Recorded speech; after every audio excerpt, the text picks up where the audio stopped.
Good morning, Corona Daze Professional Development Group. It is me, Danette Edwards, the founder of Corona Daze Professional Development Group. I'm here with Carolyne Lunga. Carolyne is a career coach. She is an author.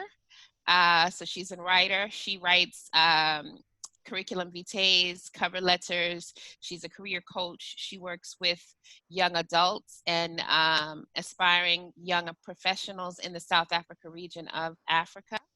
And I am going to turn it over to her immediately so that she can tell us a little more about herself. And then she can also talk to us today about creating a great impact CV. So Carolyne, I'm going to turn it over to you. And then I'm not going to come back until the end, okay? Okay, that's all I'll right. let you know about questions, but then I'll come back in the end and we'll do a little Q&A with me and you, all right?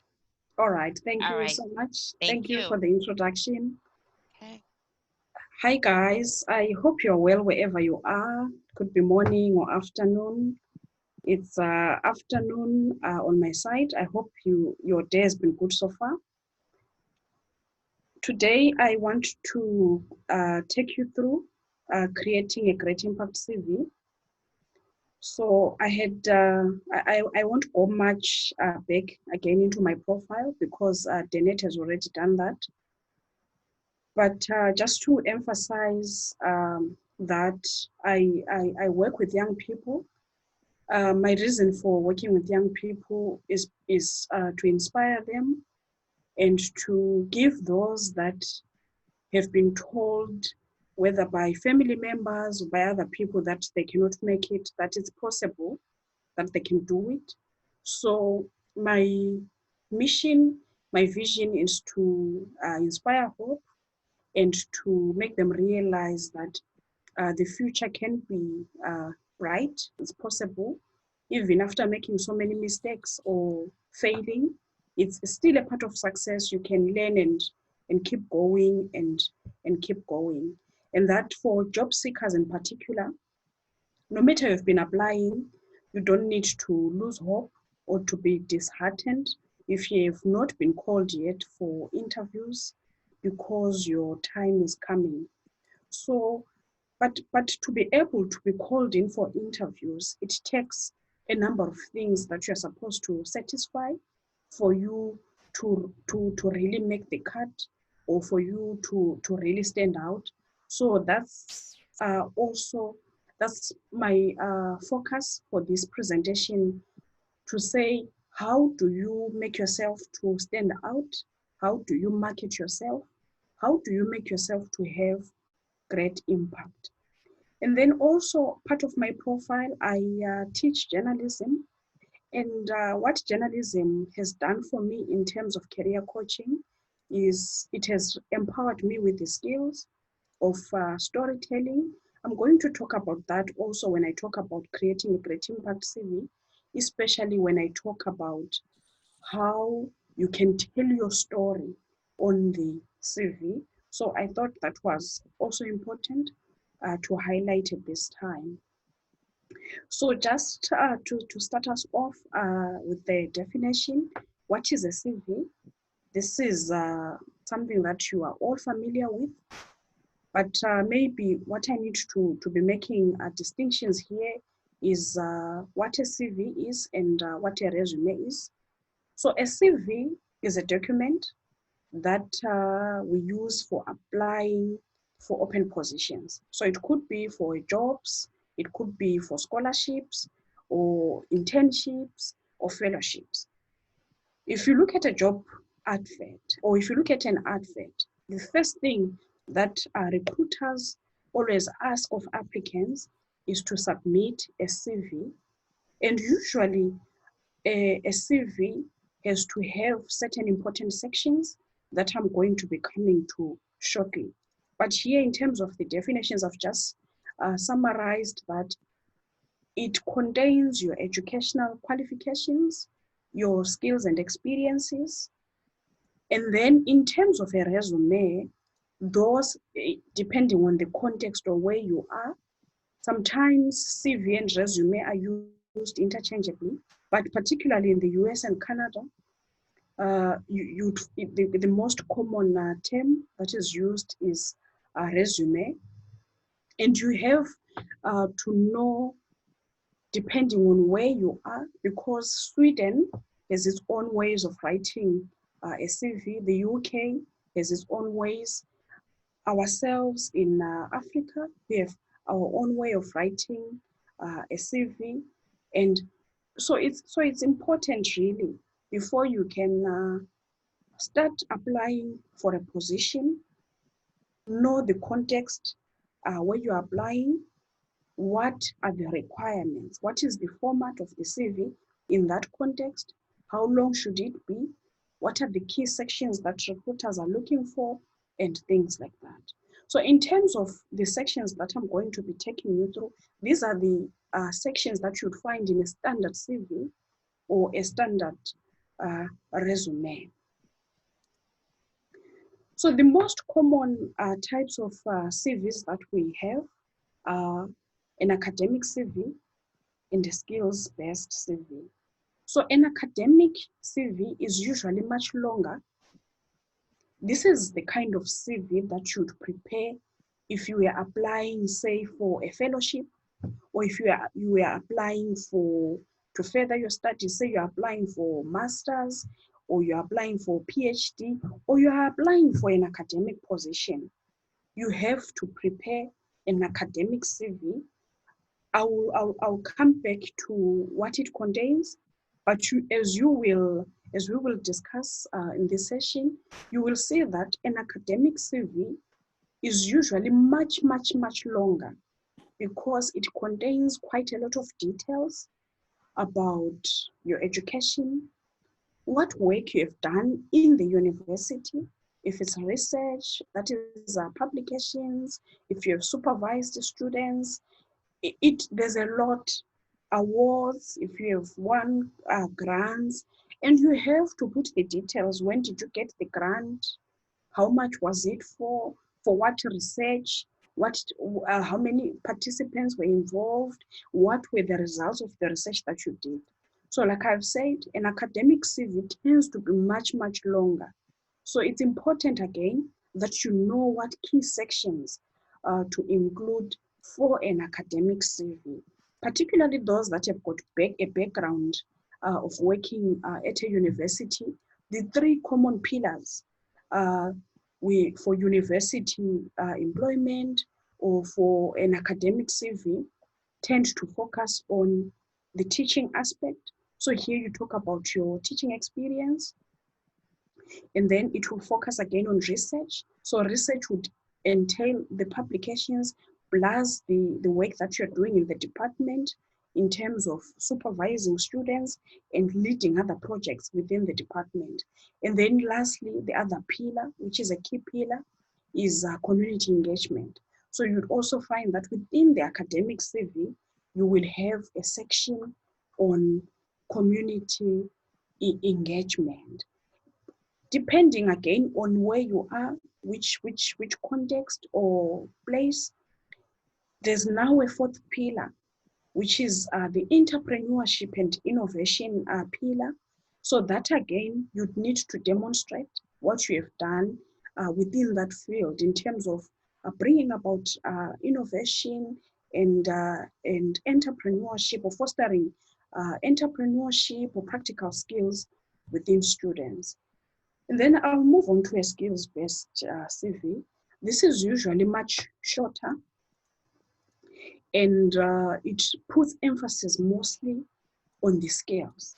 You would prepare this kind of a CV because you want to demonstrate to the recruiter what you are competent at or what it is that you can do. So when you mention your skills, you have to push them at the top. So you have to give them more prominence, give your skills more prominence, and elaborate and explain to show what the skills have enabled you to do. So that is very critical. But that is not to say that a skills-based CV should not have educational and other key sections. It still has to have those, your educational, your work experience. You will still put that, though more emphasis is going to be on skills because you want to show what skills you have. And again, though we are going to come back to it, I think it's critical for me to highlight that whenever we talk about skills, if you're compiling a CV, there are industry-specific skills. So depending on what field you are in, if you are within engineering or if you are within journalism, you know what skills are important within your field. So you need to bring those out, your industry-specific skills. And then we have what we call transferable skills. So the transferable skills are the kinds of skills that we have developed, say, over the years from working in different fields or different areas or industries. So these are skills like leadership, communication, problem solving, critical thinking. These are skills that you are expected to have, whether you are a graduate or what kind of a person you are, or at what level of your career you are. If you are making an application, do not forget to put focus on the industry specific skills and also on the transferable skills, because those are very important. Sometimes we call these transferable skills soft skills. So it's also important to bear that skills, yes, in mind. Okay, so what are the key CV sections? What are the key CV sections? Again, I want to come back to the point that I said earlier about being aware of the context where you are applying to or where you're applying for. Wherever you are, the context will determine some of the important things to include within your CV and how to pitch that information to a recruiter. So what I'm providing here, like I said earlier, it's more of the kinds of sections that you'll find in a standard CV, which cuts across context and field. So the professional summary is one of the key sections.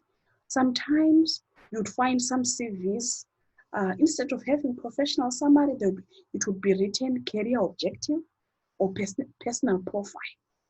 So what is a professional summary? What is a career objective, or what is a personal profile? So this is where you indicate your total years of experience, what you have achieved over the years, and your key skills. So it is important that you put that kind of information in the professional summary. And then the next section that you would have on your CV is the academic qualifications. Please, for those of you that are part of the presentation, I also want to emphasize something that is important. When you are crafting your CV, be aware of the terms that are used to describe sections, because it won't help you to come up with your own sections to describe, say, educational qualifications, where you say, and then you give it another name, which is not what is familiar with recruiters. Just stick to the kinds of terms that are used by the recruiters to explain or to as your headings for your sections. So the educational qualification sections, there you would put your qualifications, starting with the highest qualification. So by highest qualification, I'm saying, let's say you have got a master's and you have a diploma and you have done your high school. I've seen most applicants making the mistake of starting with the high school education. That will undermine your CV, because remember, the recruiter does not have much time to go through your CV. So you want to make information to stand out. So key information should always stand out. So if the job, for example, is looking for the master's qualification or a bachelor's degree, it's important that you make that qualification, if it is your highest, to stand out right at the top. Do not put the high school qualification at the top in chronological order. It's not about chronology, but it's about what qualification you have now.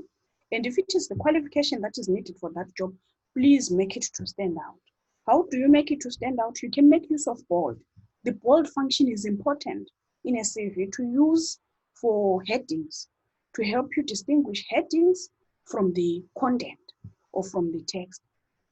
Again, I want to mention that for your academic qualifications or the educational qualifications, ensure that you include some of the subjects, not all the courses or subjects that you did for that program, include some of them that are relevant.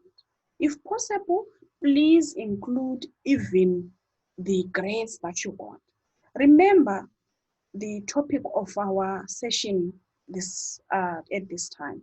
It's creating a great impact. So the key element there that I'm focusing on is making impact. You really want to stand out from the rest. You want the recruiter to look at you favorably, so that if CVs are put out there, yours will stand out. How will it stand out? These are some things that we are talking about in this session. So you include that qualification, the name of the qualification in full, include the dates when it was acquired, and include the subjects, those that are relevant. Because if you look at the job description, it will tell you that a person with knowledge in this area is required, or knowledge in this area is essential. So already that is telling you on what you should be thinking about including on your CV to make it have great impact. And then and then you can put the other qualifications again in that order going down. In terms of the work experience, it is critical that you highlight relevant work experience. Sometimes you may have done a lot of different jobs, part-time, full-time, and so on. You don't have to include all of them. Include relevant work experience, the experience that is important for that particular job. So when you write the work that you have done, again, the dates are important because you are trying to run away from a situation where you have unexplained gap years on your CV. So you want to put your dates as clearly as possible there, and then you outline what work you have done. There is a mistake again that I've seen many applicants making, which really undermines their CVs, where you write your duties. Please, please, please do not write duties. You need to write your achievements. What have you achieved in that company? What did you achieve in that organization where you worked as a social media marketer? So you need to demonstrate. So in journalism studies, when I'm teaching students, when a course called news writing, I always emphasize that they need to show, not to tell. So what is the difference there? When I'm saying show and not tell, I'm saying show, demonstrate, create a picture in someone's mind. Someone should read your CV and have mental images. They should picture what you're talking about. But if you just narrate or you just tell, that will be a problem. I will come to an example of show and not tell, which I have in one of the slides as we go on. So in terms of work experience, let me reiterate that you need to show or to demonstrate your achievements. Do not just tell and do not narrate to say or lift. I think it's a tendency with applicants who do not give themselves enough time to apply. They just go to the job description that they were given when they started their work, and they lift that section which says responsibilities and duties, and they paste it on their CV. That is going to work against you if you're going to be making applications with that. So bear that in mind. You need to have achievements, and you need to show and not to tell. And by showing, you even include examples. If it's statistics, if there's something innovative that you introduced at the organization, show it. If you in my work of teaching students, if I am to write about a previous position where I taught at a particular university, I will put it in this manner, that I taught news writing, the news writing course, to second years, and not only second years, I have to mention the figure. I taught news writing to 50 second years in the past 2 years of working at such and such a university. And by saying news writing again, I need to break that down further. I can even go on and talk about how I taught them about the use of language, how I taught them about how to write a lead for a story, a catchy lead for a story, and all that detail. So it is in the detail that a great impact CV can be produced, or that as an applicant, you will stand out. I'm sure you are familiar with the saying which says, the proof is in the pudding. Make that to stand out. Make that to show for itself. Remember, by submitting your CV for a position, the recruiter has no opportunity to talk to you for you to explain. So when you are crafting your CV, just tell yourself that my CV should be in conversation with the recruiter. They should read it and be enthused and feel impressed that I really want to see the applicant. This applicant was able to develop this thing to that, moving from A to B and so on. It is in the examples that you're going to stand out. And then I will move on to key skills and attributes. It's another important section that has to be in a great impact CV. And again, I've seen some applicants forgetting to include such an important part of a CV. There's so much competition out there for jobs. And also now, because of the coronavirus, there are problems with a lot of people who were already in jobs, who are skilled, are looking for employment. So you can imagine, if you are a new graduate, you are applying and you are competing with someone who has been working for the past 15 or 20 years, who has just lost their job because of the current coronavirus pandemic. It means you don't stand a chance. But it is in how you package or tell your story that you can stand out. And by saying key skills, I've always been getting a question from graduates to say, what skills should I write, or where do I get skills because I've not been working? And I ask them, did you not do a project at school? And they say, I did a project. So I say, okay, in the project, what were you doing? Tell me more. They tell me. And then I ask them, is that not a skill? You're telling me that you're working with 5 other classmates. Doesn't that show teamwork? Says, oh, yes, it does. I said, so that is what we said earlier. That is a soft skill or a transferable skill. Put it down. Okay, what else did you do? No, we were given a task to build a computer or to come up with a machine. And then I asked them, does that not fall under a key skill within engineering, a technical skill, whether it's machining or whatever you call it within engineering? Is that not a skill? And then the graduate will say, yes, oh, now I begin to see. So the point that I'm driving at home here is that do not say, I do not have skills.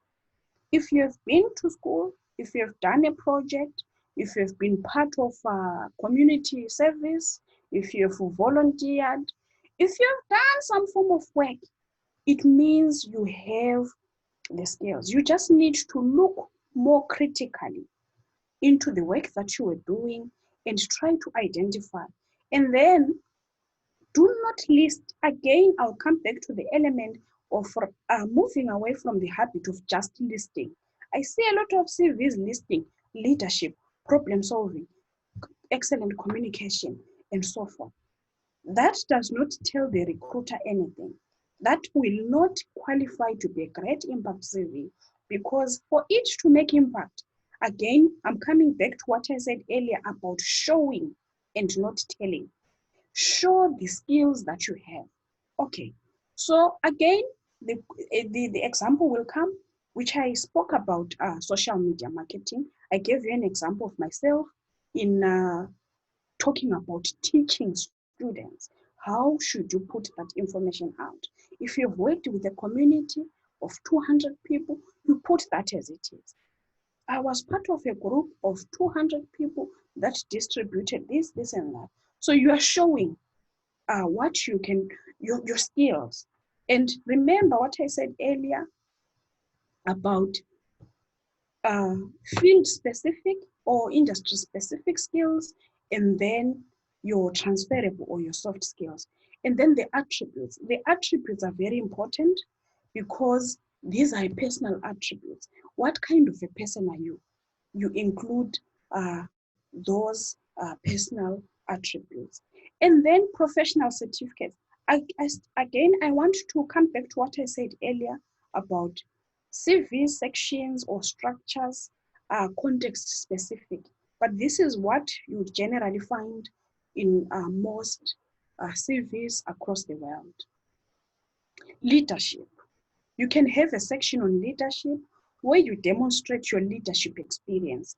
How many people did you read? Sorry, not read, but lead. How many people did you lead?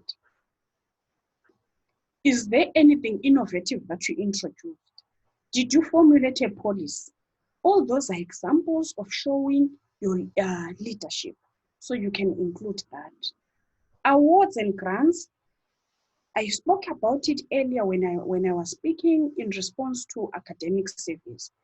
You would include what awards you got or grants, because the whole point is to make yourself stand out from the rest.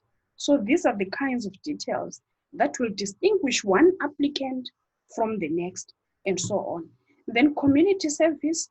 Is there community work that you've been involved in, voluntary work? What have you done in the community? I said this is important for an academic CV because it's one of the key pillars, but you'd also find that recruiters or employers, they are looking for people that have got social responsibility. So community service is also another important section that can help you to stand out. And again, a lot of graduates ask me the question, I've never volunteered or I've never done any community service. Where do I get it from? Within your community, within your surroundings, look at something that you can do to help the next person. That counts as community service. It's not always that the work that we should do, we should be paid for it. Sometimes you can offer someone a service. If it's your passion and if it's an area where you see that you have got your role to play, you can do that. I'm just reminded of a story that I read. Sorry if I can digress a little bit to demonstrate something, a point about community service. In the last week, I read a story about a student. This was posted on Facebook. It was about a grade 7 student in one place in Southern Africa who saw who was passing through. So while they are going to school, these children, she noticed that the railway was broken. There was a broken part of the rail was broken. So instead of proceeding to go to school, because that is the way that they pass through when they're going to school, that grade 7 girl, she's 12 years if I'm not mistaken, she moved and went straight to the station because it is near the area there, and went there to inform the manager that she had noticed that there was a broken rail. And from when I read the story, this is something that happened a while back, but the child right now was being honored for the work that she did, because after the manager had been informed, they had to notify a train that was coming. It was going to be passing through that rail in the next hour. So they had to notify the train to delay by an hour so that they attend to that broken rail. So isn't that social responsibility? So now I'm speaking about a child who is 12 years old, who saw that, no, I can make a change here. I've got a social responsibility to just notify the train managers that there's something that I noticed there. So as I speak, that child has been, she was given school fees, she was given an award of school fees until the time she finishes high school. On top of that, the national railways of the country promised that if she is interested in pursuing a career in engineering, she should freely take that up with them. Again, it's another offer that she was given. So I'm giving you this example or telling this story to say what is called community service is not very far from us. If you just look around yourself, there's something that you can do for the next person. Don't always think about big things.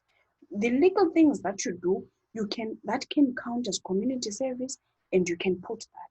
So if you now look at that 12-year-old in terms of what skills she demonstrated there, you can see that she's a leader already. She demonstrated leadership. You can see that social responsibility. You can see that she saw that there was a problem that needed to be solved. You can see that she's very observant. So these are things that are important that can be included in a CV to make it stand out. So I can imagine if that girl now were to compile a CV in the next 5 or 10 years, who would not want to hire such a socially responsible person who took it upon themselves to go and report this in order to save 300 lives? So sometimes it's all about looking at your surroundings to inspire things that you can do to help you to progress in your career. And these are elements that you can put on your CV. So I want to touch on leadership because we've already spoken about it. And then memberships. It depends if you are a member within journalism studies. Just to give an example, we have media associations, we have international, we have regional, we have local. These are groups that one can join. Some are free, some are subscription based. You can join those.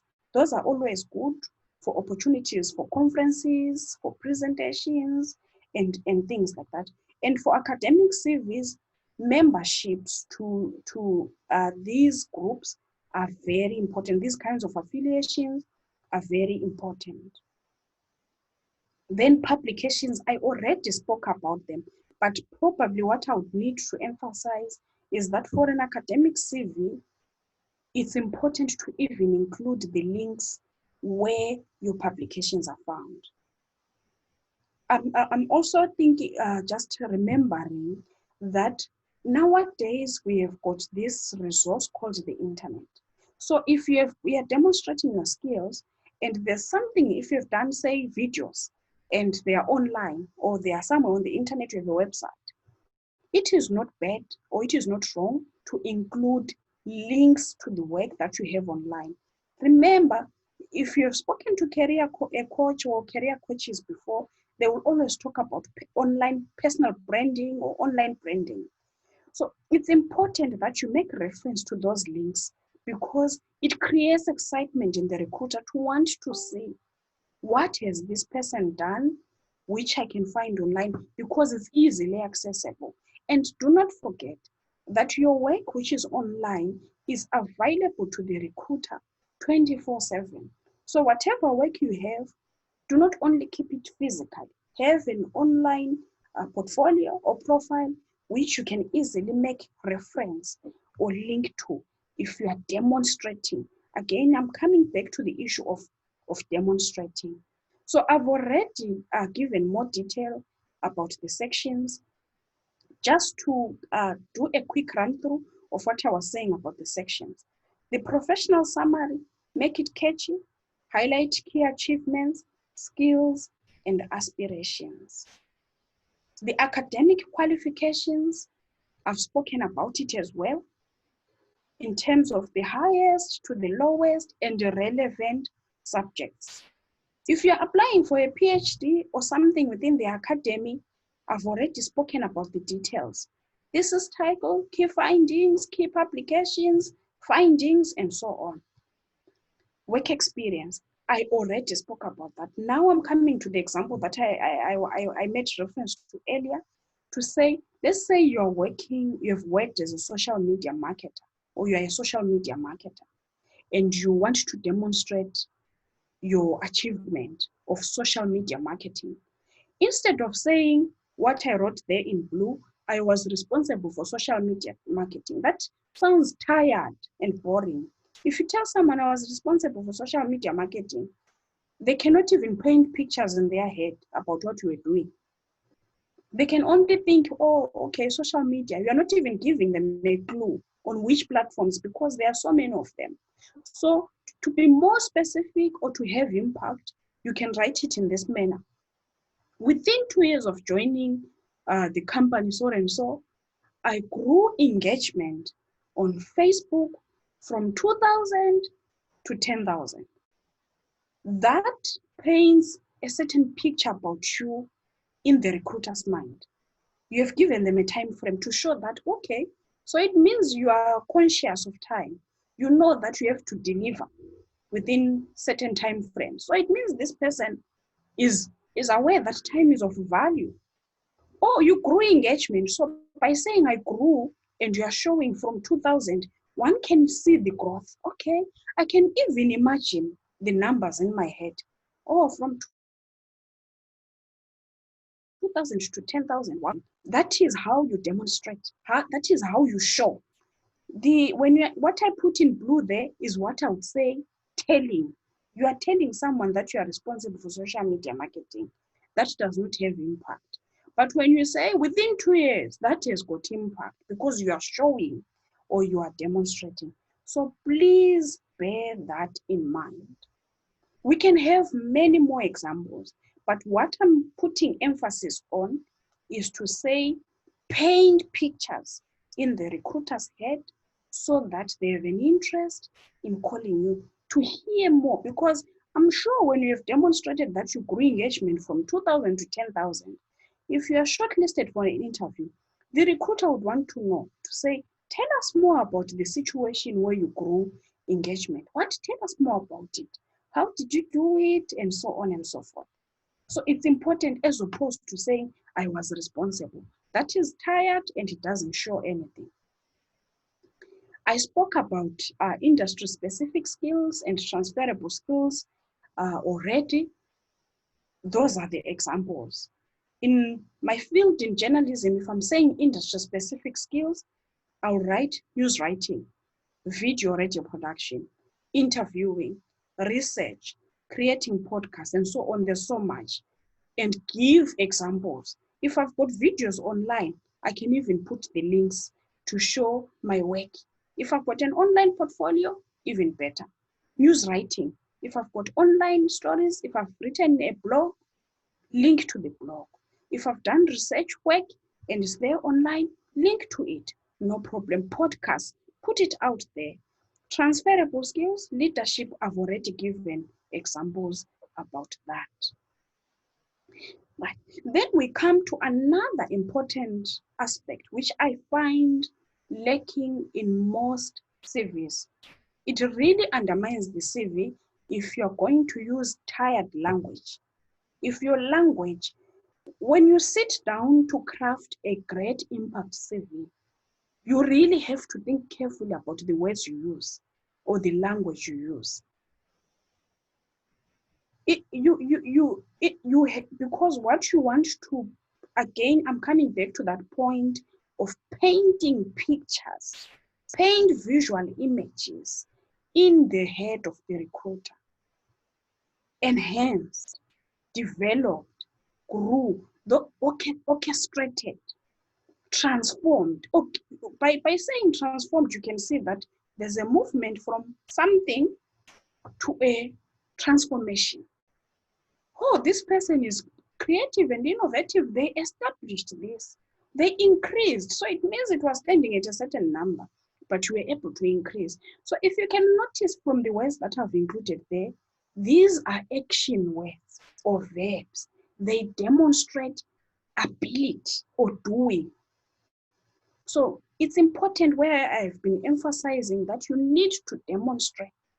Show, do not tell. Show, and you show with action. It makes it to have impact. It makes your CV to stand out. Again, linked to the issue of language. Many job seekers undermine or do not pay attention to the job description. The job description is a valuable tool which gives you the ammunition to prepare a great impact CV. How does that work? If you have a job description, the first thing before you even think of tailoring your CV to suit the job description, the advert, you need to dissect that job description, thoroughly study it and break it down. Okay, in terms of key responsibilities, what does the job require? What are the key skills? What knowledge requirements are essential? And so forth and so on. By dissecting, you dissect it and then you identify the keywords. By identifying the keywords, you can then make use of those words on your CV. And you use the words as they are used on the job description. This is particularly important to emphasize, as you can see the point 3 there about optimizing your CV for the application tracking system, which is now a very common software that is used by companies across the globe. So you need to be aware of how to optimize. And part of it is to make use of keywords and phrases that are found in the job description. There is a software called TechCrowd, which you can use. It can help you to identify these keywords. You can just go onto Google and type in www.techcrowd, TAG and crowd, CROD.com. You will find it. It's very easy to use. You just take one job description, or if you want plenty of job descriptions about similar jobs, just paste the text there or attach the job description. It will show you what the keywords are, and then you can use them on your CV to make impact. What to avoid? I think now we are. This should be the last slide from the session in terms of what you should avoid. These are elements of things that undermine efforts in creating a great impact CV. So what are they? Generalizing. If you want to stand out, or if you want to make your CV to stand out, you need to be more specific, you need to give examples, and you need to tailor your CV to a specific job. Do not take the same description and use it for all jobs, because it will not work out. Telling, I've already put emphasis on telling, to say avoid telling, but show, demonstrate. What did you do? Not reading the job description. A lot of applicants, when they see a job description, they just glance at it, they put it away, they fix their CV, they send it. You have not understood what is required. Go through the job description 1, 2, 3, 4 times until you are sure that I think I now have understood what is required here, and you try to match as close as possible your CV to that job description. That is what we call tailoring, or tailor making your CV to suit the position on offer. Please do not rush through the application. No matter how difficult or you're pressed for time, I would advise you to give yourself enough time, because what you give time to usually turns out to be of a higher quality or to be better than what is rushed. And the recruiter can easily pick up mistakes and problems on a rushed application of CV. Personal details. I'm sure you've seen that in all the entire presentation. I did not speak about personal details, things like your gender, your or sex, gender or sex, things like your religion and marital status, nationality, and so on. Depending on what the advert requires, some adverts will tell you to include specific details.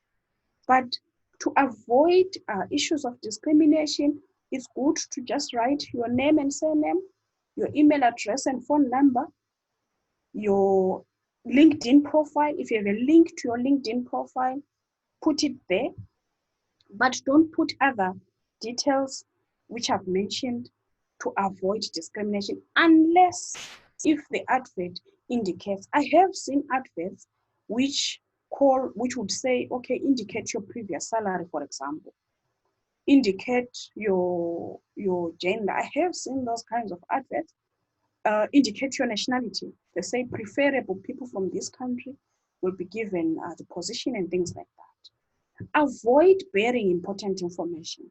I think I did mention about making use of functions on Microsoft Word. If you are doing your CV on that, on MS Word, there are so many tools to make use of to make information which is key to stand out. I spoke about the bold function.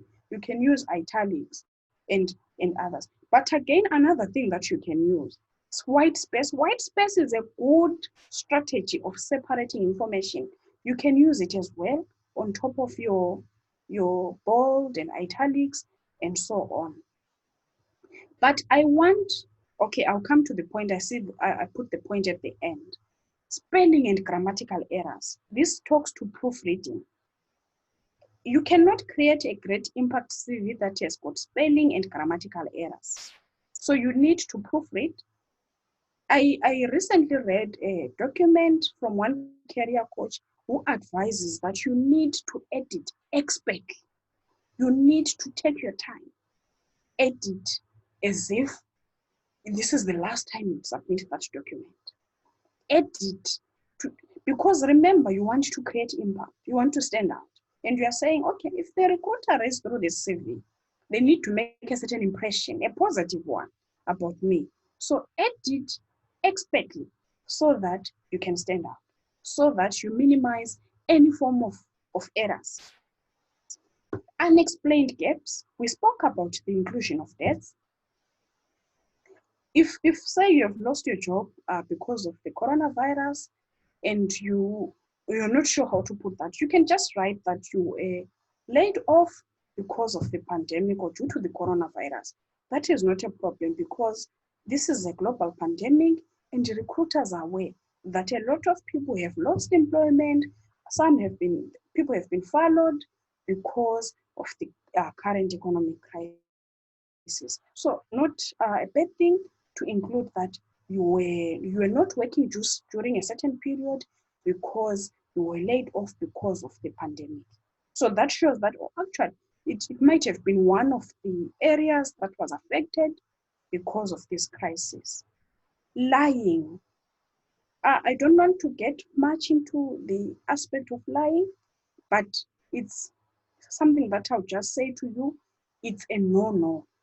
Do not think of lying on a CV because it will cost you.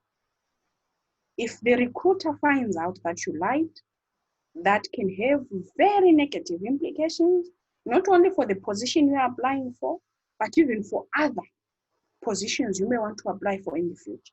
So please, please avoid lying. I'm aware that I think it's in South Africa, there is a regulation that was introduced a few months back that you can actually face a penalty. I think it's a jail term for lying on your CV. So please be careful. Never think of exaggerating or lying because you want to stand out. Just use the tactics that I've explained to make yourself stand out. Graphs and tables, they usually make the CV difficult to follow through. They make the CV difficult to read. And also, if you are submitting for an ATS, the application tracking system software wouldn't be able to make sense of graphs, tables, or other forms of graphics. So avoid them. And my last point this afternoon is to say to you, avoid over-decorating the CV. I've seen a lot of applicants being obsessed about how the CV looks and forgetting about the content. What is important first is the content. The layout is important, the design is important, but it is important to help you to tell your story in terms of the information that you are including on your CV. I think that was this is the last slide for my presentation today. I hope you found that useful. Danette, I will come back to you if there are any questions so that we do them now. Okay, I'm here. All right, so I have a couple of questions, and then I'm gonna look on Facebook. So guys on Facebook, please drop your questions. You know, I'm always late seeing your questions, so please drop your questions.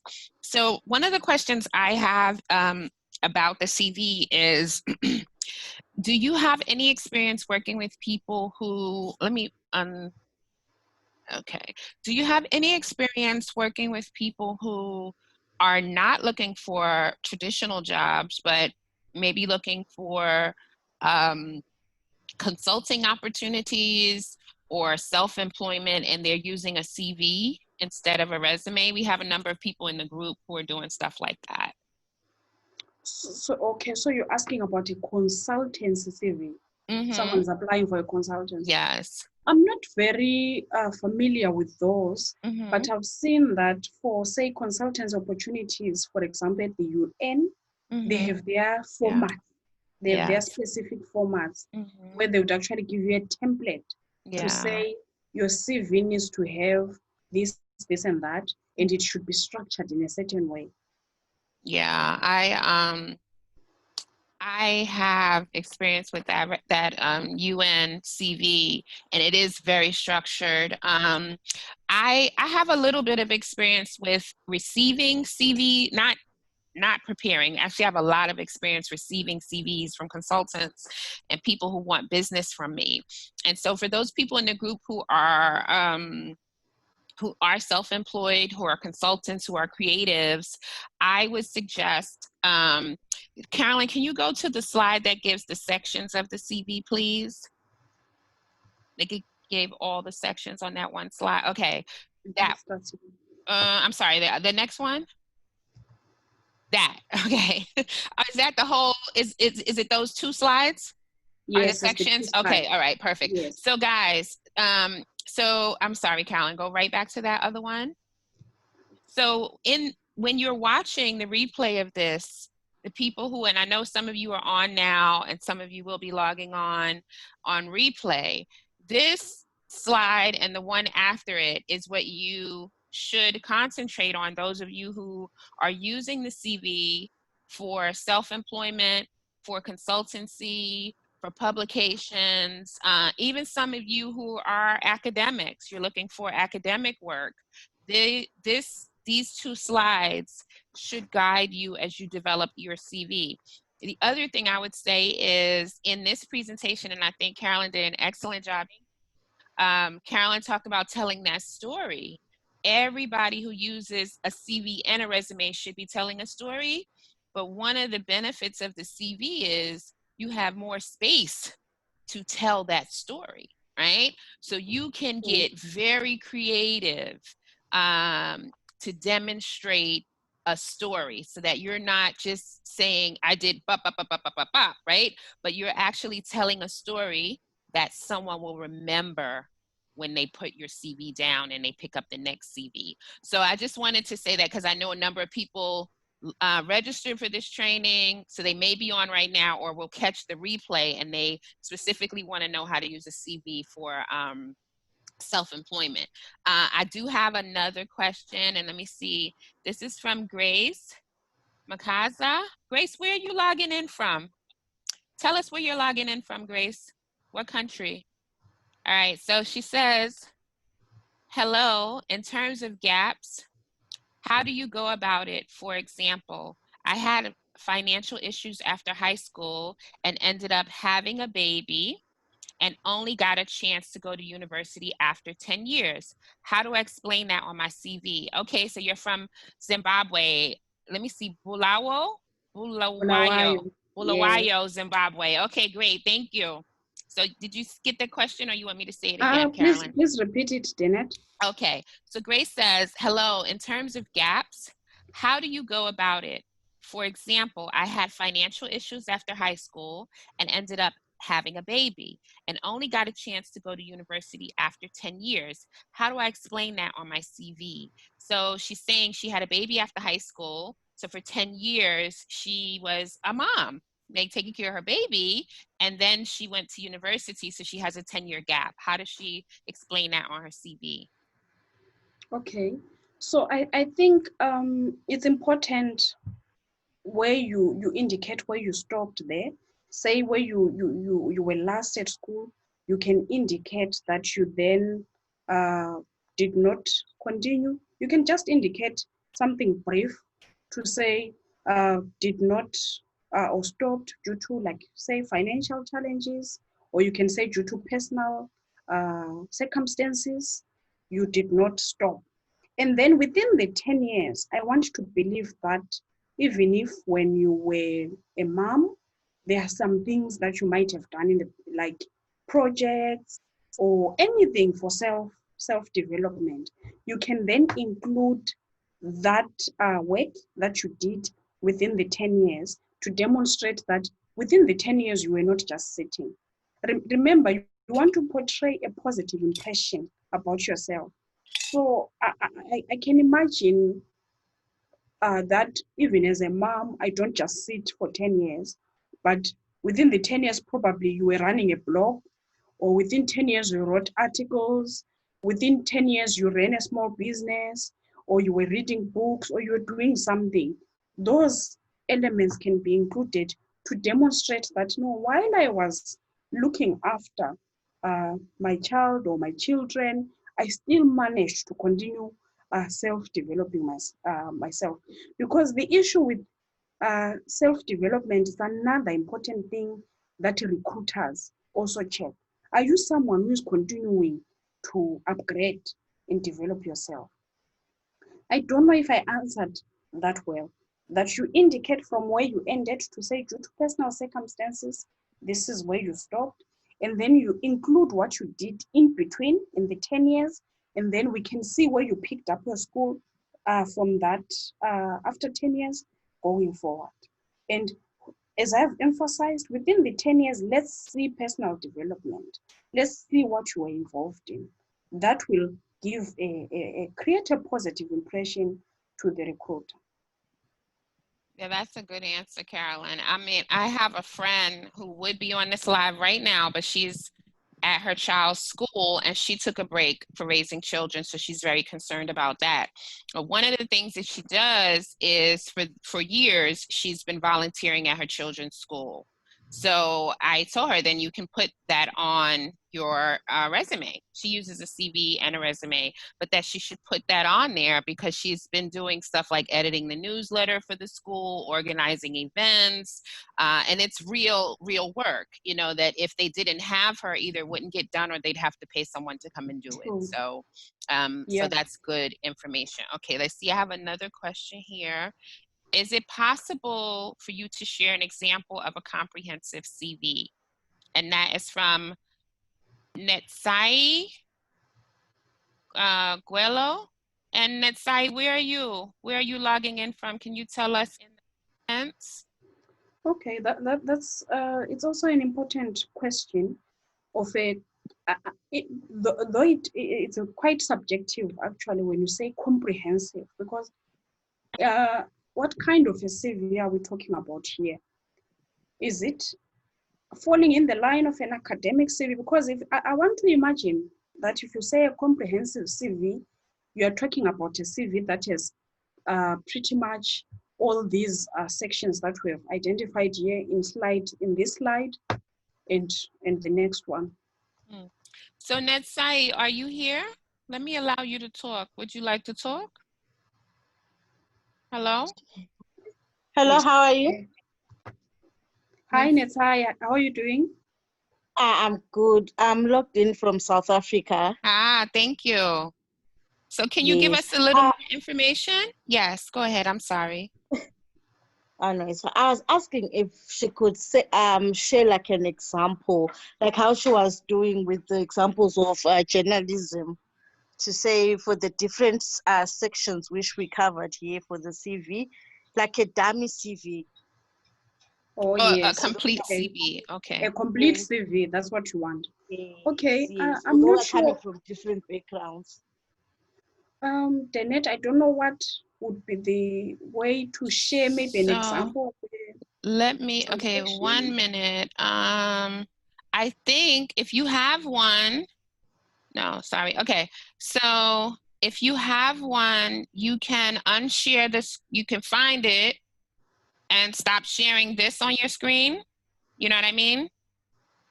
Okay, I don't know, should I share, if I can, Well, it's up to you. I don't want to force you to do it, right? No, I'm trying to think what's, and no, because it is on my email. I could have shared my own CV, a longer CV. I do have a comprehensive academic CV that I could have shared, but I would have to dig for it somewhere in the inbox. Oh, so you know what we can do, Let me see if I can find it and just quickly run through. Okay, perfect. All right, so we'll give you a moment to find that, and I'll look and see if there are any comments or questions on Facebook. There are not. What's up, Facebook crew? Where are my questions or comments? Where are the questions, Facebook? Questions, only questions on Zoom. Questions or comments? As Caroline finds a CV to show. The most important thing is to, I usually say to applicants, do not undervalue yourself, because there's that tendency to not include enough details to give the recruiter a clear picture to see if you are the person that they want for the position or not. I think maybe what I could do, let me share it at a later stage. I can get in touch with Netsai and then share it with her, or avail it. Yeah. Or I mean, or maybe if you have a sample that you might want to cover some of the personal information, we can post it in the group. If yes, you don't mind. I think we can post it in the group. Yes. Okay, Nasai, are you in our group? Let me see. No. Are you in our group? Oh, you're muted. How are you muted? No, I'm not. Okay, well, I'm going to send you a link. Join our group. Okay? Thank you. All right, I'm going to post the link in the chat. Everyone join the group. We have so many more resources, and you can connect with Carolyne. I did drop her LinkedIn, and you can also connect in the group with Carolyne and other career coaches, okay? So I'm going to drop a link to our group there. Perfect. Okay. Let me then see if we have, are there any more questions within the Zoom session? Anybody drop a question or comment for Carolyne? If not, I'm going to go ahead. I have some questions. Let me just really quickly drop the link to the group before I forget, Carolyne, and then I'm going to ask you my questions, okay? 1 moment. Okay, guys, in the Facebook chat, do I have any questions? I see there are a number of you in there. Do you have any questions or comments for Carolyne? I'll give them a minute. This is always a lag. And then if not, I'm going to go ahead with my 3 questions and then we'll wrap up for the day. Okay, Carolyne? Okay, no problem. All right, let me just check that really quickly. All right, so I will wait. I'll go back and look again, but I have my 3 questions. So, okay, I just dropped our group link. You guys can join our group there. Carolyne, can you unshare your screen so I can chat with you for a little bit? Okay. All right. Stop sharing. All right. Okay, so thank you so much for today. I think this was an excellent presentation. I appreciate you coming on today. You know, everyone, we are a global group, and Carolyne is our first presenter from Africa, so I'm excited about that. Everyone knows that Nairobi, Kenya is my second home. I'm an American, but Nairobi, Kenya is my second home. Excited to finally have a presenter from the continent of Africa. And we are a global group. I'm going to say that again. We're global. We want to hear from everyone, and I'm glad that we heard from Carolyne and that she can service she can provide a service today for some of our members who are either outside of the U.S. or in the U.S. and using a CV. Okay, so. I have my questions for you. Oh gosh. So, Carolyne, CDPD's mission is to service people from marginalized groups to ensure that they have access to training, resources, and education that can aid in their professional development. And I'd like to know, have you ever considered yourself to be part of a marginalized group? And if so, how? Could you start the first part? You said CDPD.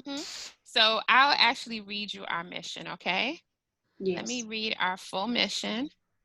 And then, and I usually have it up so that I can read it. And today I don't have it wide available up, and I should know it by heart, right? Bad founder I am. Okay, so CDPD's mission is to increase marginalized groups access to employment opportunities and representation in the workforce by providing our members with free training, mentorship, and other resources. CDPD was created in response to record unemployment rates stemming from the COVID-19 pandemic in 2020. And so my question to you, Carolyne, is, have you ever considered yourself to be part of a marginalized group? And if so, how were you marginalized? And we in CDPD know that we can be marginalized by being people who think differently, who look differently because of race, because of gender, because of sexual orientation, because of class, whatever, we can be marginalized. Yes. So I'd just like to know, if you don't mind sharing with us, have you ever felt that you were part of a marginalized group of people? And if so, how were you marginalized? Was it by race or gender or class or thought or that? Okay.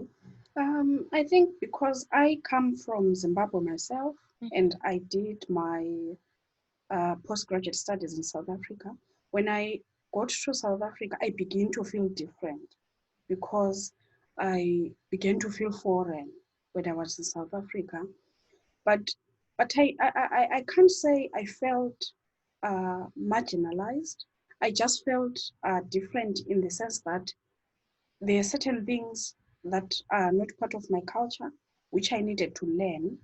And and in terms of educational qualifications and so on, or output, I found myself and other classmates having to work harder because we wanted to feel included, to show that, okay, fine, we're coming from a country with challenges, but it doesn't mean that academically we're incompetent. So we found ourselves working harder at the university in order to excel. So identifying difference, but again, coming up with something positive to keep on going and to push ourselves. And also as a woman, I think it's always a problem, or these are common challenges affecting women that require again to do much more than Yeah. men can do. So, but I've never felt inferior, I should say, because whenever I'm confronted with challenges, I always find ways to overcome. Yes, yes. Yes, thank you for sharing that. And that is a reoccurring theme that we hear, that um, when you are part of a marginalized group or a different group, that you tend to have to work harder. You have to work harder and able to prove to other people, not yourselves, because I know what I'm capable of doing. But when we are different, and that's what marginalization is, it's you're different, and so people put you in a space or in a box, that we often have to work harder. I asked that question because, again, we serve people in our group who are marginalized, people who don't usually have people who are going to serve them and help them, and I want our group members to know that even if someone marginalized us or placed us in a box, that you can still be successful, that you can still be a successful career coach. You can still teach, you can be a journalism professor. You can still write successful books, right? And be a published author. And that's why I asked you that question, okay? So my second question is, I don't know how old you are. I'm not gonna ask you how old you are, but what is something that you would like to say to Carolyne when she began her career that you know now? Some bit of wisdom, something you learned either from a mistake or you wish you knew then, and if you could, you would go back and tell Carolyne. Okay, that is an important question, and I think part of it speaks to myself as a career coach. Maybe this is something I should have said at the beginning, that for me, career coaching is something which I've heard people saying, I did not choose this, it chose me.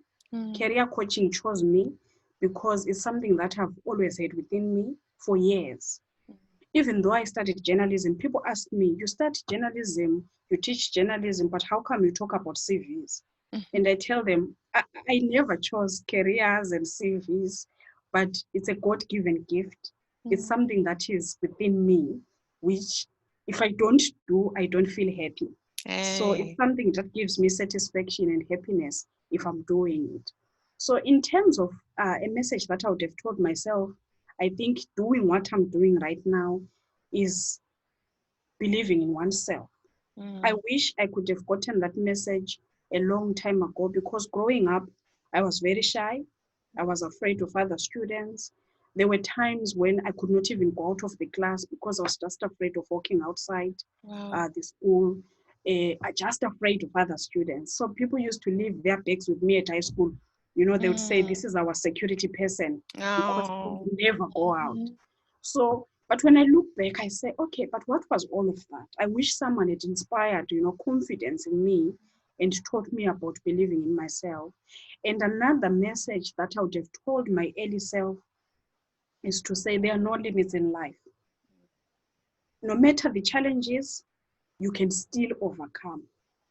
People say the sky is the limit, but we don't know where the sky ends. So there are no limits. There are no limits. Just keep on going. Keep on going. Believe in yourself.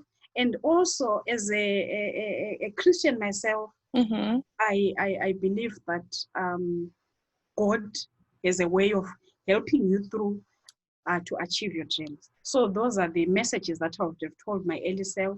The thing about confidence, believing in yourself, and knowing that there's no limit in life. No limits in life. All right, I love it. Okay, and then my final is, what would you like to leave us with today? What do you want us to take away from today?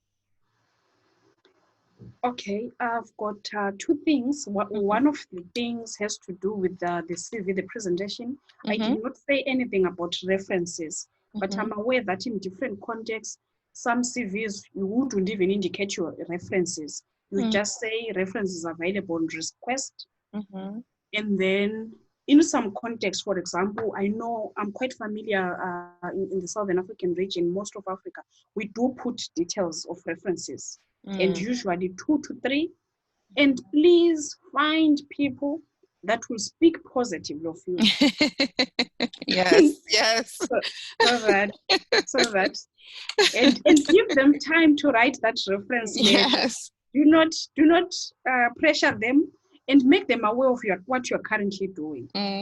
So Yeah. just to share a personal story, there was a time when I was making quite a lot of applications for PhD studies. I think I made more than 15 applications, and every time I was calling my references, I think until they got tired. They got very tired. But the one time there was an application that I needed to make, which ended up getting me a scholarship. Oh, wow. I was not afraid. I called the references. I said, I'm aware I have been asking you for reference letters for the past so many years. And they said, no problem, we can write it for you. They wrote the reference letters, and it worked in my favor. Wow. So keep them up to date in terms of what you're doing. Let them share with them your latest CV, and do not pressure them. Do not pressure them. They are also busy people. Understand when they say, I can't do it now, and find another person who can speak positively about you. And then the last word of advice for people who have participating in the session and those that are listening in on Facebook is the same message that I would have told my younger self about believing in yourself. That's where it all starts. We can talk about selling yourself in your CV, marketing yourself, but if you do not have self-confidence, you won't even find the right words to explain who you are and what you do. So always, always, always believe in yourself. I agree. Thank you, Carolyne. I appreciate you. I appreciate you for sharing with us today. I know that we all have our challenges with COVID-19, so I appreciate every presenter who comes in here and gives us their time for free. I definitely appreciate that. I will say to everyone who is logged in, whether you're on the live, I see there's some, oh, I know I missed some great information. It's okay, just watch the replay. Rhonda, watch the replay, and Carolyne is here in our group, so you should be connected to her on LinkedIn, and you can talk to her in our group if you have any questions that you were not able to live. So I'm going to wrap it up, but I do want to say thank you again to Carolyne. I want to thank everyone who joined. If you are not a CDPD member, we had many people in the Zoom today. Please join us, all right? Join us so that you can have access to more presentations like this, and you can have a supportive place where you can come to with your career development and your personal development and entrepreneurial questions, okay? So thank you, and I will see you in the group, Carolyne. Thank you very much, Danette, for the opportunity. I really appreciate it. All right then, bye-bye. Okay, bye-bye.